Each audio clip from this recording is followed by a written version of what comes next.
When we think of spoiled characters, we often picture someone entitled, self-absorbed, and dismissive of those around them. Someone who looks down on others, makes sly remarks, and treats friendships as a means to boost their own ego.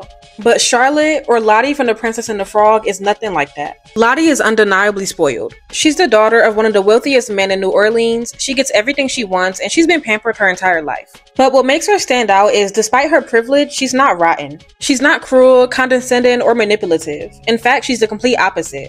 Lottie is kind, selfless, and deeply loyal to her friend Tiana. Instead of treating Tiana like a sidekick or a tool to make herself feel superior, she truly values her as a person. She never talks down to her, never makes backhanded jokes at her expense, and never lets their differences in social class come between them. Her love for Tiana is pure, and that's exactly what makes her such a refreshing and lovable character. In this video, I'll be breaking down what makes Lottie such a well-written, spoiled but not rotten character. We'll explore her friendship with Tiana, the nuances of her personality, and why she serves as a perfect example of how to write a likable, spoiled character without making them insufferable. The Princess and the Frog takes place in 1926 New Orleans, a city that was racially segregated at the time. Given these circumstances, many would assume that a wealthy girl like Lottie wouldn't associate with Tiana, let alone be her best friend. But despite the racial and class divisions at the time, Lottie remained true to her character. She didn't let societal norms dictate who she could love or care for, and her friendship with Tiana was a genuine bond that transcended those barriers. This speaks volumes about not just Lottie, but also her father, Eli. From the time they were little girls, Lottie and Tiana were inseparable, and Eli was always welcoming and supportive of their friendship. When we first see them as children, they're playing together while Tiana's mother, Eudora, sews Lottie a dress. Even at that young age, we see the love between them. There's no hierarchy in their friendship, but just two girls that truly care for one another. Eli himself set a great example. He never treats Tiana or Eudora as anything less than family, even calling Eudora the finest seamstress in New Orleans. Lottie grew up watching her father treat others with kindness regardless of their status, and she carried those values into adulthood. She may have been spoiled, but she was never rotten because she was raised with love and respect for others. Given how much Eli adores his daughter, it's safe to assume that he also cares deeply for Tiana. So when Tiana's father passed away and she began to work tirelessly to save for her restaurant, I found myself wondering, why didn't Eli or even Lottie help her out financially?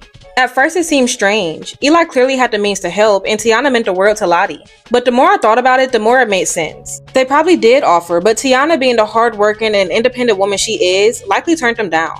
Throughout the movie, we see that she takes pride in earning her success through dedication and perseverance. Accepting a handout, even from those who love her, would have gone against her beliefs. However, that didn't stop Eli from supporting her in his own way. I believe he regularly ate at the restaurant where she worked, not just because he loved her beignets, but it was a way to contribute to her success. And knowing Lottie, she probably tried to help as well, only to be met with the same refusal. But Lottie, being the supportive friend she is, found another way. When she was preparing for the masquerade ball, she asked Tiana to make a large amount of her family's beignets, and she paid her generously. This gave Tiana enough money to finally buy her restaurant. But as we know, she wasn't able to close the deal due to those greedy realtors. But Lottie did what she could to help without overstepping Tiana's boundaries. This shows how much she truly values her friendship with Tiana. She didn't pity Tiana, nor did she see herself as a savior. She simply wanted to help in a way that still honored Tiana's values and work ethic. And this is yet another example of how Eli raised his daughter with a good heart. Lottie could have so easily been written as a stereotypical spoiled rich girl. The entitled brat that throws a tantrum when things don't go her way, or worse, the jealous rival that resents Tiana for winning the prince's heart. But the writers chose a different route, and I appreciate that so much. Instead of being bitter and envious, Lottie immediately supported Tiana and Prince Naveen's relationship. This is a girl who dreamed of marrying a prince her entire life. She even said she'd kiss 100 frogs if it meant she can be a princess. But when she realized Prince Naveen wasn't for her to have, she didn't hesitate to step aside and cheer on her best friend. Another example of her selflessness is during the masquerade ball. She had finally gotten her moment to dance with Prince Naveen, and she was enjoying herself. But the second she saw Tiana upset, she dropped everything and ran to her. In that moment, she didn't care about the prince. Her priority was making sure her friend was okay, and that speaks volumes about her character. Then there's the blue dress. While Lottie's entire wardrobe is pink, there's this one blue gown that appears out of nowhere, and it's perfectly suited for Tiana. It doesn't match Lottie's usual dramatic, over-the-top style, and I don't think that's a coincidence. I believe Lottie had that dress made for Tiana, waiting for the right moment to give it to her. To Lottie, Tiana had always been the princess. She just wanted her to see it too. At the very end of the movie, when Tiana and Naveen get married, Lottie is right there celebrating with them.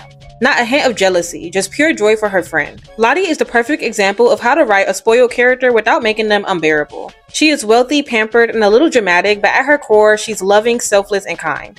Instead of seeing herself as above others, she uplifts the people that she loves, and that's what makes her so special. Lottie is a great example of how to write a spoiled character who remains genuinely lovable. She's wealthy and dramatic, but she never loses her kindness and loyalty. Instead of using her privilege to elevate herself at the expense of others, she uses it to uplift the people that she cares about most, especially Tiana. What makes Lottie so refreshing is that she defies the usual rich girl stereotypes. She's not vain, selfish, or cruel. She doesn't see Tiana as lesser, nor does she let their differences in status dictate their friendship. In every way, Lottie proves that being spoiled doesn't have to mean being rotten. Her story reminds us that being spoiled doesn't automatically make someone a bad person. It's how they choose to treat others that defines their character. And Lottie, with her big heart and unwavering support for her best friend, proves that you can be both spoiled and selfless. In the end, Lottie isn't just a well-written character, she's a reminder that generosity, kindness, and love can transcend wealth and status. And that's what makes her one of the most memorable and enduring characters in The Princess and the Frog. I would like to know what you think about Lottie. Comment your thoughts down below and subscribe for more content like this.